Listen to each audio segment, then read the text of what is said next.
राष्ट्रीय उपभोक्ता दिवस की सभी को शुभकामनाएं। आप सभी का हार्दिक अभिनंदन। समिति 4 जनवरी 1991 से लगातार गोष्ठियों के द्वारा, सेमिनार्स के द्वारा, कार्यशालाओं के द्वारा, उपभोक्ता क्लब के द्वारा और अपना पाक्षिक समाचार पत्र अग्रिम उपभोक्ता द्वारा उपभोक्ताओं का मार्गदर्शन कर रही है। हम विश्व उपभोक्ता दिवस और राष्ट्रीय उपभोक्ता दिवस उपभोक्ताओं के बीच में जाके मनाते हैं। प्रतिभागी होते हैं हमारे उपभोक्ताएं, लेकिन समय कोरोना काल का है, इसलिए ये संभव नहीं। इसलिए डिजिटल विधियों को माध्यम के द्वारा हम उपभोक्ताओं के बीच जा रहे हैं। और आज का जो हमारा हमारा जो थीम है, उद्देश्य थीम, वो है संग्रिया परिक्षेत्र में चिकित्सा सेवाएं एक विश्लेषण। तो उसमें हमारे बीच डॉक्टर अरविंद शर्मा, आप पीएमओ CHC संग्रिया हैं। ये हमारे लिए बड़ा खुशी की बात है। हम आपका स्वागत करते हैं सभी सदस्यों के साथ, सभी कार्यकारिणी और अन्य हमारे उपभोक्ता संरक्षण समिति के सदस्यों के साथ। मैं अपनी बात संजय जी को सौंपूं उससे पहले एक बात कहना चाहता हूँ। एक कहावत है कि 14 वर्ष में रूढ़ी माने गंदगी रखने का जो स्थान होता है, कचरा रखने का स्थान होता है, वो भी अपना घर बदल लेती है, मतलब उसका जीर्णोद्धार हो जाता है। लेकिन हम संग्रिया क्षेत्र में ये देख रहे हैं कि मेडिकल सुविधाओं के नाम पर जहां हमें प्रोग्रेसिव होना चाहिए था, हम रिग्रेसिव हुए, मेरा ऐसा मानना है। तो आगे की शुरुआत के लिए मैं उपभोक्ता संरक्षण समिति संग्रिया के अध्यक्ष संजय आर्य जी को आमंत्रित कर रहा हूं। नमस्कार। आज राष्ट्रीय उपभोक्ता दिवस के अवसर पर केंद्र एवं राज्य सरकार के निर्देशों के अनुसरण में केवल वेबिनार के माध्यम से उपभोक्ता दिवस को मनाया गया है। हमने स्थानीय स्तर पर आज राष्ट्रीय उपभोक्ता दिवस के अवसर पर हमारे क्षेत्र की स्वास्थ्य समस्याओं के विश्लेषण का विषय चुना है। मेरे साथ इस परिचर्चा में मेरे सहभागी हैं डॉक्टर अरविंद शर्मा। आप शिशु रोग विशेषज्ञ हैं,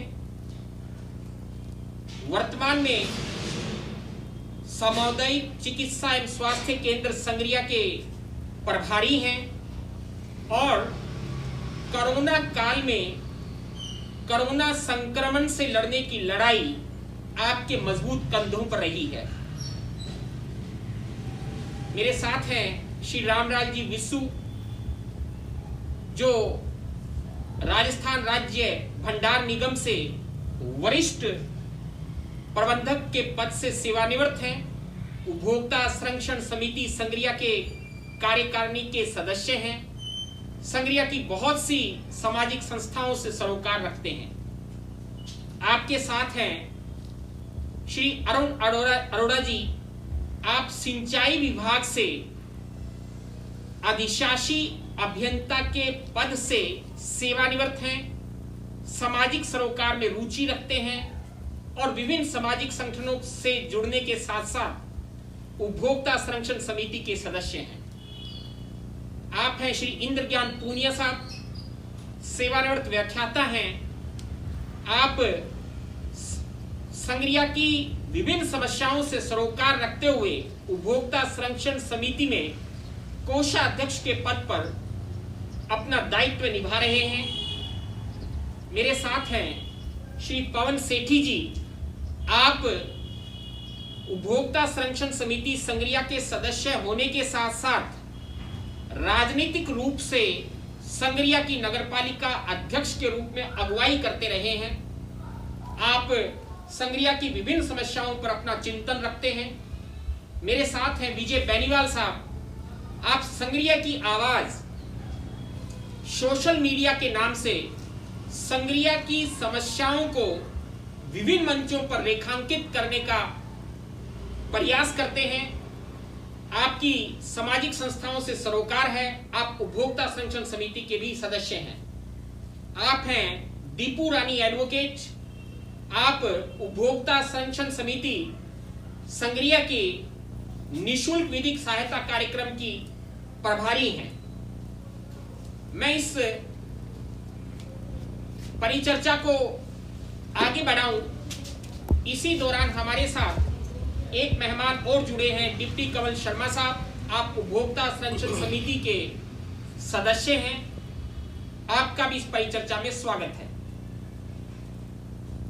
संग्रिया में स्वास्थ्य सेवाएं कैसी हैं, क्योंकि पूरी दुनिया के अंदर ये युग एक ऐसे दौर में से गुजर रहा है जिसमें वैश्विक महामारी है और उसके अलावा जीवन में आने वाली नियमित बीमारियां भी हैं जिनसे व्यक्ति सदियों से जूझता आया है। अब राष्ट्रीय स्तर पर एक बहस चली हुई है कि स्वास्थ्य प्रत्येक व्यक्ति का अधिकार होना चाहिए। हमारे भारत के संविधान की नीति निर्देशक तत्वों में राज्यों से यह अपेक्षा की गई है कि वे देश के नागरिकों को समुचित स्वास्थ्य सेवाएं प्रदान करेंगे। संग्रिया के संदर्भ में यहां की स्वास्थ्य सेवाओं का आकलन कैसे करते हैं, मैं शुरुआत करता हूं श्री अरोड़ा जी से। सर्वप्रथम आज राष्ट्रीय उपभोक्ता दिवस के शुभ अवसर पर संग्रिया उपभोक्ता संरक्षण समिति, जो संजय जी, लालचंद जी कोचर और कार्यकारिणी के सदस्यगण, और ये बहुत ही बधाई साधुवाद के इसलिए पात्र हैं कि हमेशा लाइव और समय समय पर सेमिनार्स के माध्यम से हम लोग सबको जागरूक भी करते रहते हैं। जैसा कि आपने बताया, इस बार वेबिनार के माध्यम से ही संभव हो पा रहा है, तो टू द पॉइंट मैं इस पे आ रहा हूँ। डॉक्टर साहब भी बैठे हैं, इंचार्ज हैं, जो कि CSC के ब्लॉक ऑफिसर हैं।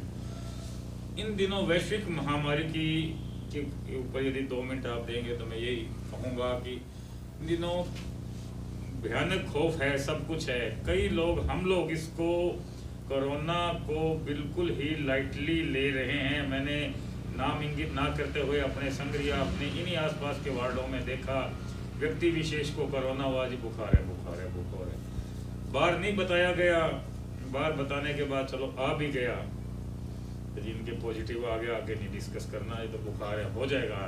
मेल मेंबर था, वो ठीक हो जाएगी जी, ठीक हो जाएगी। 1 से हुआ, 2 से हुआ, 4 को, पता नहीं कहाँ रिश्तेदारी में। मैं अरुण जी आपको बीच में इंटरप्ट करूंगा क्योंकि मुझे समय सीमा के अंदर इस परिचर्चा को समाप्त करना है। हम एक ही बात का, मैं एक ही प्रश्न का आपसे उत्तर चाह रहा हूँ कि आप संग्रिया की स्वास्थ्य सेवाओं से में क्या उनका विश्लेषण करते हैं और क्या अपेक्षा करते हैं? उस संदर्भ में मेरा यही कहना है, टू द पॉइंट, स्वास्थ्य जो सेवाएं हैं उसमें कई मूलभूत ऐसी कमियां हैं। मान लो इसी विशेष बिंदु पे ही ले लें, ज़्यादा से ज़्यादा कोरोना वॉलंटियर वॉरियर्स होने चाहिए जो कि इसको हम लोगों को जागरूक करें। यदि ऐसी पोजीशन आए तो जो आपके पास प्रोटोकॉल है, मापदंड है, पकड़ के भी हम लोगों को लाना पड़े तो उनको लाया जाए हर तरीके से, ताकि इससे आगे ये महामारी अपना उग्र रूप धारण ना करे। मेरा यही कहना है। पूनिया साहब, हमें संग्रिया की स्वास्थ्य सेवाओं का सही आकलन करने के लिए ये कोरोना वायरस से थोड़ा सा अपना ध्यान हटाना होगा। हमारे यहाँ संग्रिया में स्वास्थ्य सेवाओं को देने के लिए 2 तरह का स्ट्रक्चर है। एक राजकीय है जिसमें संग्रिया के स्तर पर सामुदायिक चिकित्सा स्वास्थ्य केंद्र है, कुछ ग्रामीण क्षेत्रों में प्राथमिक चिकित्सालय है। दूसरा नर्सिंग होम है। या मैं एक कानूनी बात को व्याख्यात कर दूं कि कानून के मुताबिक 50 बेड से नीचे के किसी अस्पताल का रजिस्ट्रेशन आज्ञापक कानून में नहीं है। नर्सिंग होम से हमारे यहाँ काम कर रहे हैं। क्या आप ये समझते हैं कि हमारा वर्तमान ढांचा नियमित और आपातकालीन व्यवस्थाओं में चिकित्सा सुविधाएं देने में समर्थ है? नहीं है, क्योंकि जो प्राइवेट जो है वो कानूनी रूप से कोई वो नहीं कर रहा, मतलब नियम का पालन नहीं कर रहा। और सरकारी जो हॉस्पिटल है उसमें लोग कम जाके पसंद करते हैं क्योंकि स्टाफ का अभाव रहता है और सफाई की थोड़ी सी दिक्कत रहती है। इसलिए सरकारी हॉस्पिटल में नहीं जाते, इसलिए प्राइवेट में वो चले जाते हैं, जबकि नियमानुसार वो सही नहीं है। विशु साहब, मैं कई दिनों से देख रहा हूं कि आपकी सक्रियता रक्तदान शिविरों में बहुत ज्यादा है। आप रक्तदान के माध्यम से रक्त एकत्रित करने में लगे हुए हैं। क्या आप महसूस करते हैं कि यदि किसी व्यक्ति को कोई आपातकालीन चिकित्सा सेवा की आवश्यकता है तो वो उपलब्ध हो पा रही है या नहीं? सभी को शुभकामनाएं, बधाई और डॉक्टर साहब का स्वागत है। ये जो ब्लड डोनेशन की प्रक्रिया है ये लगातार सभी संगठन यहाँ चला रहे हैं और अच्छी प्रक्रिया है, क्योंकि ब्लड कहीं भी किसी फैक्ट्री उसमें निर्माण नहीं हो सकता, ये सिर्फ डोनेशन से ही मिलता है, इसलिए इसकी महत्ता बहुत ज़्यादा है। इमरजेंसी के रूप में जैसे स्थानीय सेवाएं हैं तो उसमें इनकी हॉस्पिटल की, प्राइवेट की क्षमता देखते हुए सरकारी हॉस्पिटल की जो सेवाएं हैं वो काफ़ी संगठनों ने मिल करके और इनसे जो सहयोग करके इन्होंने अपना सहयोग दिया है और कमियों के बावजूद संतोषजनक रही है।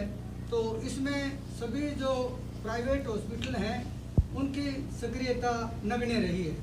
तो ये ब्लड डोनेशन का इसमें एक दिक्कत भी आती है, जैसे ब्लड डोनेशन देते हैं तो जो आती है तो काफ़ी लोग जो जाते हैं वहाँ जब इमरजेंसी आती है ब्लड की तो वो लोग वैसे ही ट्रीट करते हैं जैसे किसी को हर एक को ट्रीट कर रहे हैं। तो लोगों ने ये सवाल उठाते हैं हर बार कि जो मेंबर या ब्लड डोनेट करता है उसके पास उसका रिकॉर्ड है तो उसको थोड़ा प्रायोरिटी से या उसको संतोषजनक ढंग से लिया जाए। ये शिकायतें आई हैं, हर बार रखते हैं तो सुधार भी। मैं दीपू रानी जी आप पर ध्यान केंद्रित करता हूं क्योंकि आप उपभोक्ताओं की समस्याओं को सीधे सुनती हैं। आपके पास में मैंने समाचार पत्रों के माध्यम से ये पाया है कि बहुत सी ऐसी समस्याएं आई कि रात को मरीज बीमार हो गया और उसे दिखाने के लिए चिकित्सक नहीं मिला, न तो निजी चिकित्सालय में मिला और न राजकीय चिकित्सालय में मिला। आप इस पर क्या कहेंगी? सर इसके लिए तो यही है कि इमरजेंसी डॉक्टर्स भी रखे जाएं और सर सबसे बड़ी जो प्रॉब्लम रहती है हॉस्पिटल्स में मेडिसिन की रहती है। गवर्नमेंट हॉस्पिटल में अगर मैं अपने एरिया की वाइज भी लूँ, अगर अपना पर्सनल एक्सपीरियंस शेयर करूँ तो उसमें जैसे वहाँ पे कोई भी है पेशेंट आता है, हर तरह का पेशेंट आएगा वहाँ पे, कफ का, कोल्ड का, हर तरह का, लेकिन उसको जो मेडिसिन लिख के दी जाती है वो सिर्फ पैरासीटामोल लिख के दी जाती है। पैरासीटामोल की एडिशनल लिखी जाती है तो वो हॉस्पिटल में प्रोवाइड नहीं होती। लेकिन जो एक गरीब तबके का जो आता है, वह बंदा आता है, वो यही सोच के आता है कि हाँ मैं वहाँ सर गवर्नमेंट हॉस्पिटल में जा रहा हूँ तो मुझे इजीली सब कुछ प्रोवाइड किया जाएगा, मुझे किसी और मेडिकल के पास नहीं जाना पड़ेगा, किसी डॉक्टर के पास नहीं जाना पड़ेगा, प्राइवेट के पास, लेकिन वो उसे वहाँ नहीं मिल पाता है। तो वो बहुत जरूरी है और इमरजेंसी डॉक्टर भी होना चाहिए ताकि उसे कहीं और ना जाना पड़े। आपने दो मुख्य समस्याएं रेखांकित की हैं, एक तो राजकीय चिकित्सालय में दवाइयों से संबंधित और दूसरी आपातकालीन परिस्थितियों में चिकित्सा सेवाओं से संबंधित। विजय जी, आप सोशल मीडिया पे बहुत प्रभावी रहे हैं, क्या आपने इन सालों में कुछ ऐसा देखा कि हमारी चिकित्सा सेवाओं के बारे में जिससे हम सुधार की ओर बढ़ सके? हमें देखिए, मैं एक बात यहाँ मेरे सहभागियों को स्पष्ट कर दूं कि हम यहाँ विश्लेषण करने के लिए एकत्रित हुए हैं, न कि स्तुति करने के लिए या किसी दूसरे मुद्दे के लिए, और विश्लेषण आलोचनात्मक नहीं, सुधारात्मक, ताकि उस विश्लेषण के आधार पर हम अपनी चिकित्सा सेवाओं को बेहतर करने के लिए एक रास्ता बना सकें। विषय के मुताबिक आज जैसे चिकित्सा पर अपने विश्लेषण करना है, हमें यहाँ के स्टाफ से कम स्टाफ होते हुए भी सहयोग बड़ा अच्छा रहा है इन लोगों का कोरोना के टाइम में। लेकिन इन लोगों की मजबूरियाँ भी है कि कम स्टाफ में ज़्यादा काम देना, और जो शहर में चिकित्सालय में जो सबसे बड़ी जो मुझे कमी महसूस हुई है वो यहाँ एक सर्जन डॉक्टर की है जो किसी भी स्थिति में हमें सेवाएं बाधित करता है, न होना बाधित करता है। इमरजेंसी में कभी भी आ जाए इन्हें मजबूरी में रेफर करना पड़ता है क्योंकि ये इनके पास ऑपरेट का तो कोई सिस्टम नहीं होता। वो हमारी सबसे बड़ी समस्या है। भविष्य में हमें एक संगरिया के हॉस्पिटल में सर्जन मिले तो हमारी समस्याएं काफ़ी कुछ हद तक पॉजिटिव हो सकती है। पवन सेठी जी, मैं आप पर आऊं क्योंकि आपके पास में राजनीतिक नेतृत्व भी बहुत शहर का लंबे समय तक रहा है। बहुत से मेरे परिचर्चा के सहभागियों के स्मृति पटल से वो घटनाएं निकल गई होंगी जिसमें हम सब ने अखबार में पढ़ा कि रात को कोई बीमार हुआ और उसको चिकित्सा सेवा नहीं मिली। नर्सिंग होम के दरवाजे खटखटाते रहे, वो खुले नहीं, और जब तक वो सामुदायिक चिकित्सा केंद्र पहुंचा वो अपना जीवन से हाथ धो बैठा था। हाल ही का उदाहरण हमारे बिहानी परिवार से भी मुझे याद पड़ रहा है। ऐसे उदाहरण आप लोगों के पास भी बहुत से होंगे। सेठी साहब, मैं आपसे एक स्पेसिफिक बात पूछ रहा हूँ, विशिष्ट बात। आप रोटरी क्लब से जुड़े रहे हैं जहां बहुत से चिकित्सक रोटरी क्लब के सदस्य हैं। वह निश्चित तौर पर ऐसी घटनाओं, मैंने एक तो उदाहरण दिया है, बहुत सी घटनाएं अखबारों में रही हैं। उन घटनाओं की चर्चा जब आप अपनी किचन कैबिनेट में बैठते होंगे उन चिकित्सकों के साथ जो ज्यादातर नर्सिंग होम्स का संचालन करने वाले हैं, अच्छा होता आज उन चिकित्सकों में से भी कोई हमारे साथ यहाँ होता। ये एक उनके पार्ट पर, निजी चिकित्सा सेवाओं के पार्ट पर ये आपत्ति उत्पन्न होती है। इसमें मैं 2-3 चीजें क्लियर करना चाहूँगा। एक तो अभी सभी ये बात कह रहे हैं कि अपने स्टाफ की कमी है, डॉक्टर की कमी है। तो पहले तो ये डॉक्टर साहब से पूछना चाहेंगे, ये थोड़ा सभी शहरवासियों को पता चले कितने डॉक्टर के पद स्वीकृत हैं, कौन कौन से खाली पड़े हुए हैं, जिससे कि एक तो लोगों को ये पता चले डॉक्टरों की जरूरत कितनी है और कौन कौन सी स्पेशलिस्ट के डॉक्टर हैं। सेठी साहब, मैं स्पेसिफिक निजी चिकित्सकों की बात, उसी बात पे आ रहा हूं, आपको प्रश्न दिया है, उसी बात पे आ रहा हूँ।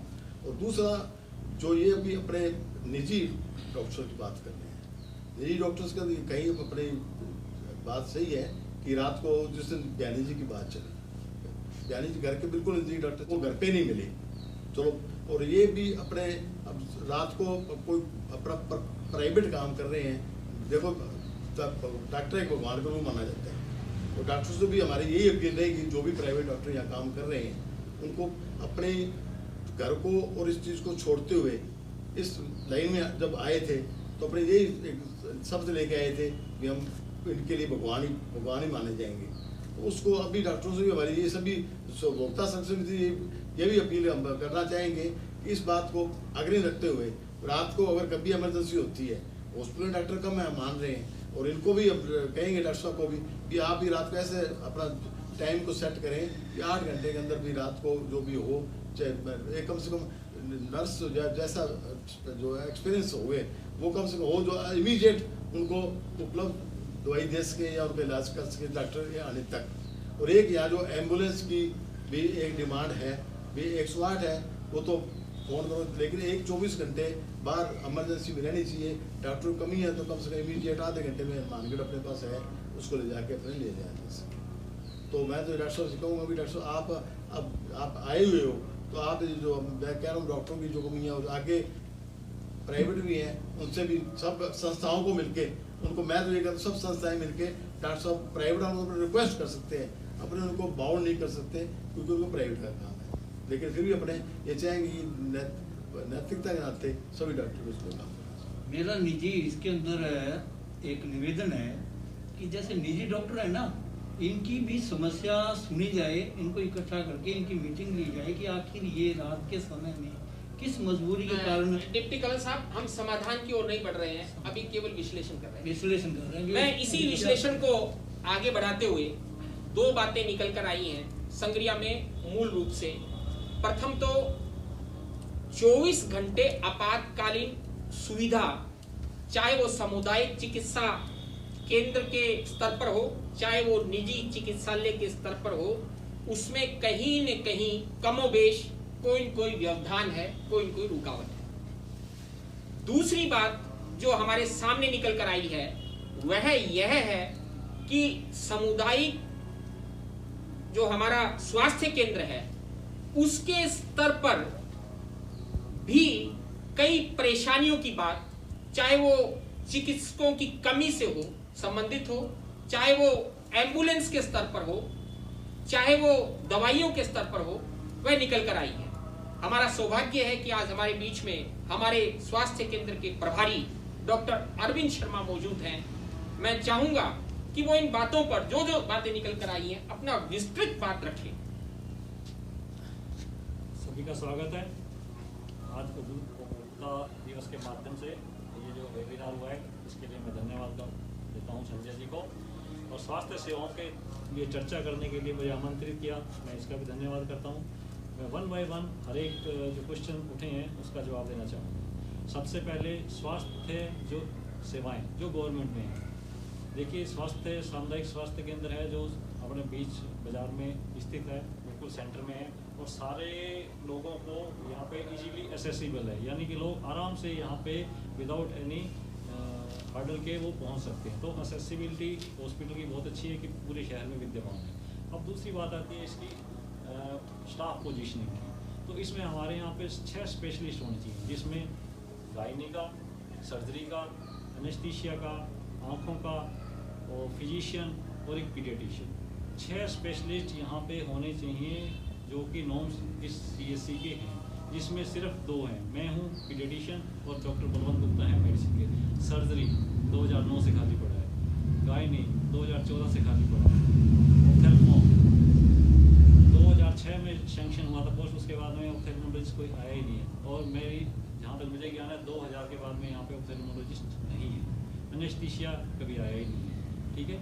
तो ये 4 स्पेशलिस्ट जो कि बहुत ज़रूरी हैं इस CSC को चलाने के लिए, और काफ़ी सालों से लगभग मोर देन 10 ईयर से खाली है, ठीक है। दूसरा, इस स्पेशलिस्टी को सपोर्ट करने के लिए, ठीक है, 2 मेडिकल ऑफिसर चाहिए। 4 की संख्या है, जिसमें सिर्फ अभी तक एक, वो भी पिछले 4 महीनों से है, नहीं तो वो भी खाली थे, चारों के चारों खाली थे। SMO सीनियर मेडिकल ऑफिसर 2 की पोस्ट है, और 2 के दोनों खाली है, जो कि प्रशासनिक काम भी करें, अदर काम भी करें। एक CSC का काम होता है पेशेंट्स को सुविधाएं देना। बीमार आदमी आता है, उसको सुविधाएं मिलनी चाहिए, बिल्कुल जायज़ है, लेकिन उसके साथ साथ पैरेलल काम, सरकार के बहुत सारे काम हैं जो समानांतर OPD से भी ज़्यादा हैं। फैमिली प्लानिंग के काम है, पल्स पोलियो का काम भी आ गया, कोरोना का काम भी आ गया, ये काम भी आ गया, कोई महामारी फैल गई, एक्सीडेंट है। तो इन सभी चीज़ों को देखते हुए हमारे पास स्टाफ चाहिए, डॉक्टर्स चाहिए। डॉक्टर कितने हैं एट टाइम? 3, 24 घंटे हैं। OPD चलती है 6 घंटे, 9 बजे से लेकर 3 बजे तक, तीनों डॉक्टर विद्यमान होते हैं। इन बिटवीन कोर्ट का काम भी करना है, मेडिकल लीगल काम भी करने हैं, पोस्टमार्टम भी करने हैं, उनकी रिपोर्ट भी बनानी है, पुलिस को ओपिनियन भी देनी है। डिफरेंट काम है जो पैरेलल OPD के साथ साथ चलते हैं, ठीक है। OPD कितनी है? More than 400। ऑफ भी लेना है, ठीक है। तो ये सारी समस्याएं जुड़ी हुई हैं, लेकिन इन सभी का समाधान तब हो सकेगा जब हमारे पास 13 के 13 डॉक्टर विद्यमान होंगे। हम तो आपातकालीन में मिलेंगे, हम OPD में भी मिलेंगे, हम बाकी काम भी अच्छे से करेंगे। ये सारे पैरेलल काम सरकार को चाहिए, सारे काम सुविधाजनक होने चाहिए, अप टू डेट होने चाहिए, लेकिन काम करने की मैन पावर हमारे पास लिमिटेड है, हमारा लिमिटेड काम है। दूसरी बात, इमरजेंसी की बात आई है। सामुदायिक स्वास्थ्य केंद्र में 24 आवर्स सुविधाएँ मिलती हैं। मेडिकल ऑफिसर, चाहे मैं हूँ, चाहे डॉक्टर बलवंत आएँ, चाहे डॉक्टर भूपेंद्र आएँ, हम आते हैं। इसके साथ साथ डेंटल डॉक्टर हैं, वो भी आते हैं। हमने डे वाइज फिक्स कर रखे हैं, सोमवार, मंगलवार, बुधवार कौन आएगा। हाँ, बात एक है कि हाँ स्पेशलिटी, अगर किसी सर्जन की ज़रूरत है, हमारे पास नहीं है, एक प्राइमरी उपचार करके बाद में उसको रेफ़र किया जाता है। मेडिसिन और पीडियाट्रिक्स, मैं विद्यमान हूँ पीडियाट्रिक्स के लिए, हर एक इमरजेंसी में संभालता हूँ, लास्ट 20 ईयर से मैं संभाल रहा हूँ। रेफरल की नौबत नहीं आती है। रेफरल कहाँ होता है? कोई गायनी स्पेशलिस्ट नहीं है, किसी का सिजेरियन हुआ है, सिजेरियन हुआ है, उसकी डिलीवरी है, एक्सीडेंट है, मल्टीपल फ्रैक्चर है, हड्डी का डॉक्टर यहाँ पे नहीं है, सर्जरी की रिक्वायरमेंट है, यहाँ पे नहीं है। इवन आप देखिए कि डॉक्टर को स्पोर्ट के लिए क्या चाहिए? स्पोर्ट के लिए चाहिए होता है इन्वेस्टिगेशन। अगर किसी का पेट दुख भी रहा है या कोई एक्सीडेंट का है, आप ये पूछते हैं कि डॉक्टर साहब सीरियस तो नहीं है, तो मैं कैसे उसको जस्टिफाई करूँ सीरियस नहीं है? क्योंकि मेरे पास ना अल्ट्रासाउंड है, ना मेरे पास CT स्कैन है, मैं कैसे कह सकता हूँ कि इसके सिर के अंदर चोट नहीं है?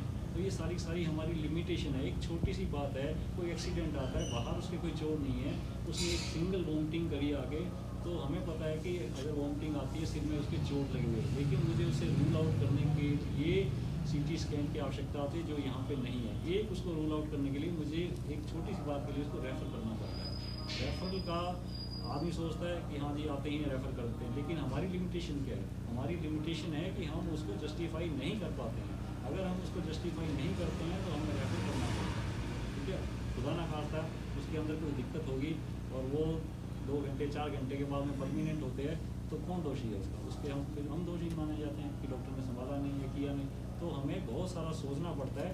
ऐसा नहीं है कि आते कोई रेफ़र किया जाता है, लेकिन हमारी लिमिटेशन को हमें ध्यान में रखना पड़ता है।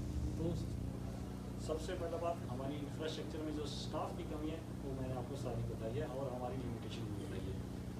राउंड द क्लॉक हम मिलते हैं, ऐसा नहीं है कि हम नहीं मिलते हैं। दूसरी बात, एक बात आई थी मेडिसिन की। मेडिसिन गवर्नमेंट सेक्टर में बहुत अबंडेंट है, चाहे वो एक प्राइमरी हेल्थ सेंटर है, चाहे वो CSE है, डिस्ट्रिक्ट है। इवन किसी भी पर्सन को सामान्य जो समस्याएं हैं, दवाई की बाज़ार से परचेज करने की कतई आवश्यकता नहीं पड़ती है। कोई स्पेसिफाई होगी उसको तो लेनी पड़ती है, अदरवाइज़ सभी जो सिस्टम है हमारे उसके लिए दवाई मिलती है। और बाहर की मैं दावे के साथ कह सकता हूँ कि एक सिंगल, मुझे भी प्रैक्टिस करते हुए यहाँ 2011 में निःशुल्क दवाई योजना चली थी, और मुझे भी किसी को एक पैरास्टामोल या इवन खांसी की दवाई बाहर से लिखने की आवश्यकता नहीं पड़ी। अब अबंडेंट मात्रा में दवाइयाँ आती हैं, ऐसी बात नहीं है कि मेडिसिन नहीं मिले। इवन कि आप सोचो कि एंटी-डी इंजेक्शन बाज़ार में 2000 रुपये का मिलता है, और अगर हमारे यहाँ पे डिलीवरी हुई होगी तो उसको फ्री का मिल रहा है। बहुत सारी ऐसी स्पेसिफिक दवाइयाँ हैं जो कि बाज़ार में बहुत होती हैं और हमारे यहाँ पे मिलती हैं, ईजीली मिलती हैं। तो ऐसा नहीं है। हाँ ठीक है, बीच में वैक्यूम हो सकता है, 1-2-4 दिनों के लिए नहीं आए क्योंकि शॉर्टेज ऑफ सप्लाई हो सकती है, बट ऐसा नहीं है कि दवाइयाँ नहीं मिले, अबंडेंट मात्रा में दवाइयाँ मिलती हैं। दूसरी वो भी पूनिया जी ने कहा था कि सफाई की व्यवस्था गवर्नमेंट हॉस्पिटल में पुअर होती है। ऐसा नहीं है। आप हमारे यहाँ पे आके देखिए, सफाई की व्यवस्था आज भी कॉम्प्लीमेंट करके गए थे जागृति मंच के ओम प्रकाश जी करवा। वो उन्होंने देखा कि डॉक्टर साहब सफाई हमारे यहाँ पे, आपके यहाँ पे बहुत ज़्यादा है। तो ऐसा नहीं है कि सफाई न हो, कॉम्प्लीमेंट मिले हमें कितने पॉलिटिकल लीडर्स आते हैं और वो कॉम्प्लीमेंट दे के जाते हैं। मैं झूठ नहीं कह रहा हूँ, मुझे मिलते हैं कॉम्प्लीमेंट कि सफाई की व्यवस्था बहुत है, और ऐसी मैंने नहीं देखी है। प्रीवियस SDM डॉक्टर अभी गर्ग जी थे, वो उन्होंने विजिट किया था और वो भचक्के रह गए हमारी सफाई देख के।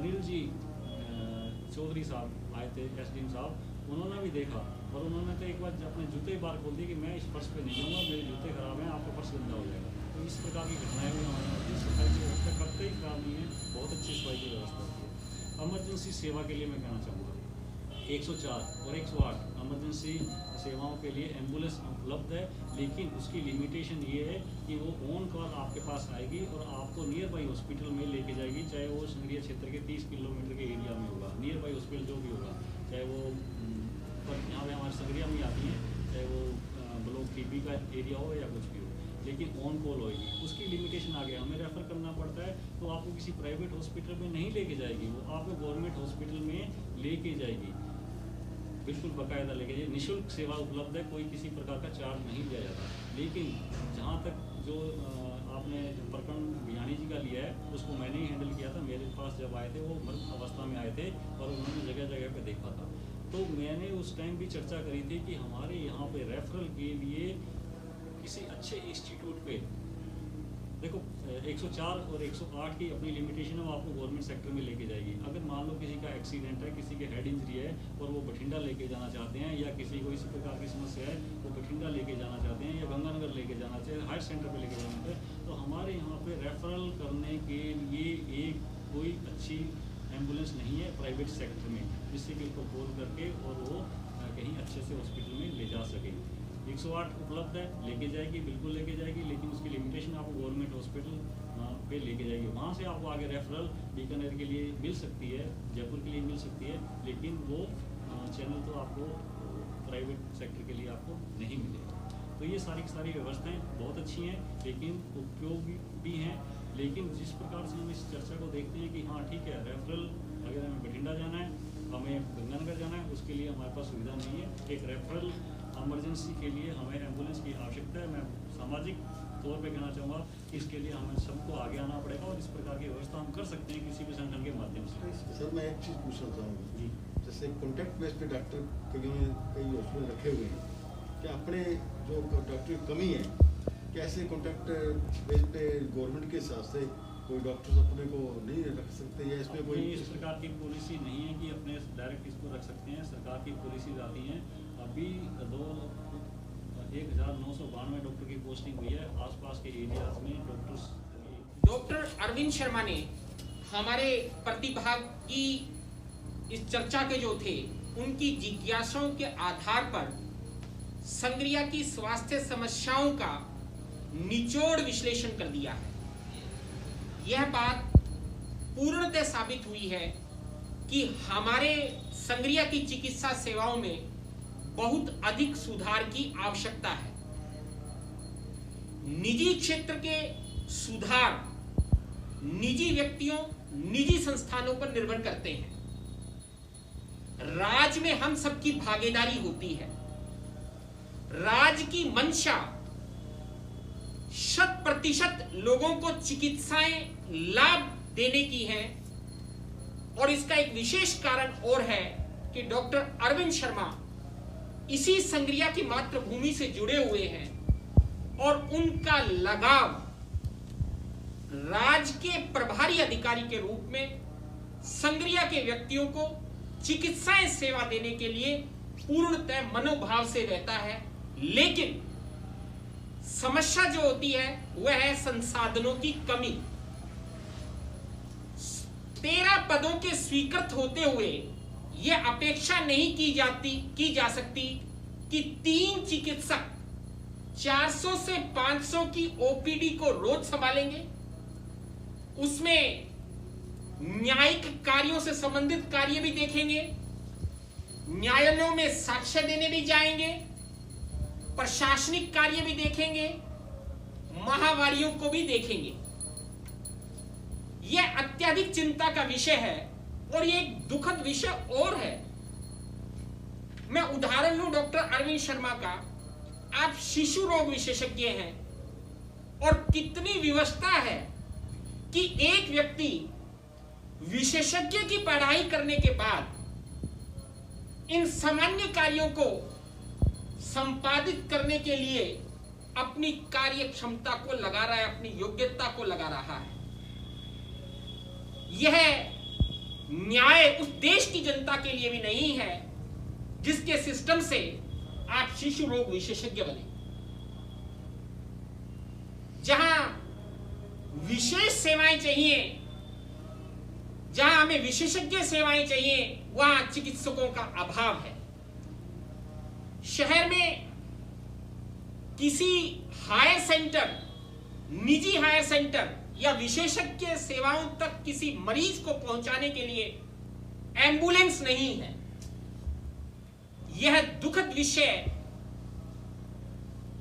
हमारे सामुदायिक चिकित्सा स्वास्थ्य केंद्र के लिए तो आंतरिक वेदना का हो सकता है, लेकिन शर्म का विषय हम जो इस पर विश्लेषण में सहभागी के रूप में सम्मिलित हुए उनके लिए, शहर की तमाम सामाजिक संस्थाओं के लिए और दोनों राजनीतिक पार्टियों के लिए जो सत्ता में रही पिछले 20 वर्ष से इस शहर को गुणवत्तापूर्ण चिकित्सा सेवा उपलब्ध नहीं करा सकी हैं, आपातकालीन चिकित्सा सेवाएं उपलब्ध नहीं करा सकी हैं। आज ये गुणवत्तापूर्ण जीवन उपभोक्ता क्रांति का मूल सूत्र है। इस पर यह आत्म विश्लेषण करने का अवसर है। कोई मायने नहीं इन स्थानीय चुनावों के, कोई मायने नहीं विधानसभा चुनावों के, कोई मायने नहीं किसी पार्लियामेंट चुनावों के, यदि हम आम नागरिक को अपने क्षेत्र में व्यापक गुणवत्तापूर्ण चिकित्सा सेवा कराने में यदि कोई राज विफल रहता है तो ये दुखद है, समाज के लिए दुखद है, समाज सेवियों के लिए दुखद है। मैं समझूंगा कि हम सब लोग प्रतिभागी बैठे हैं।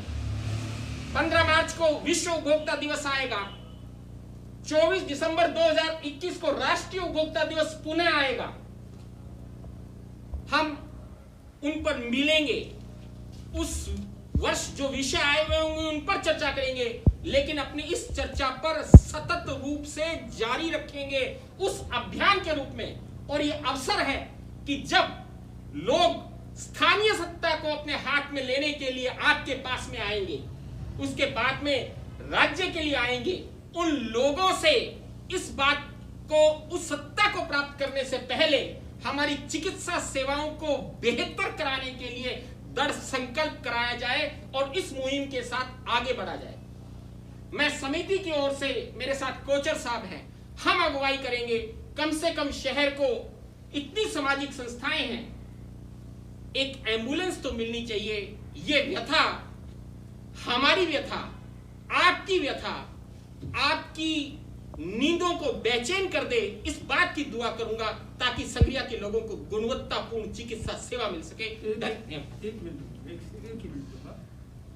मैं माननीय दिवंगत कमल कांत जी मिश्रा को याद कर रहा हूँ। वो कहा करते थे कि यार दिए तले अंधेरा सदा रहा है। संग्रिया एक ऐसा धरती है, एक ऐसी धरती है जिससे निकला हुआ बड़े बड़े शहरों में, उत्तर भारत के कम से कम एक और एक उससे ज्यादा विशेषज्ञ डॉक्टर हैं। लेकिन यहाँ उनकी कर्म भूमि जो है, उनकी जो जन्म भूमि है, वो इससे महरूम है। देखते हैं उनकी आत्मा कब जाती है। धन्यवाद।